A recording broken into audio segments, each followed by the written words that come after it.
20 minutes, Arsenal, I thought, were really good. I thought Liverpool's back line looked like it was strewn across the back.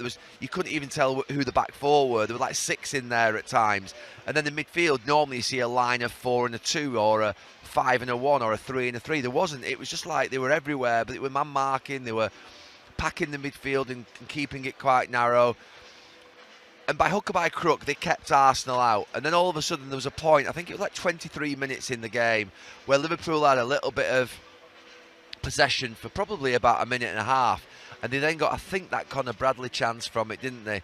And that's when the game just swung a little bit and the Arsenal fans just started to quieten down. And it never really got going again for Arsenal in the first half after that. And it went sort of petered away to half-time and Liverpool grew in the game. The big transformation for me is what's happened from both dressing rooms at the end, at half-time, because I thought Arsenal would come out again.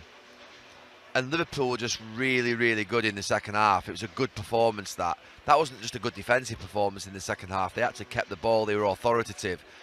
And the only thing they lacked was the goal, which, to be fair, I said at the end of the game, you're missing Salah, you're missing Ekitike, you're missing Isak. You've got your 3 main players who have got real firepower. I mean, you're talking about 3 15, 20 goal a season, in Salah's case, sometimes a lot more goals a season strikers there.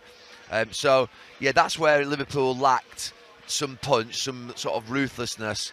But it was a really good night, that, for Liverpool, other than the Conor Bradley injury at the end, which maybe we'll talk about as well. For different reasons, not just the fact that the kid's injured, it's a bad one for him, but the way in which Martinelli handled it.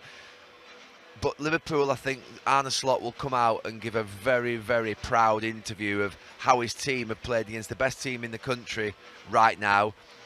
They've dug in, they've got through that first 20-25 minutes. It was an old school away performance that tonight that just lacked that counter-attack goal that would have made it a perfect away performance.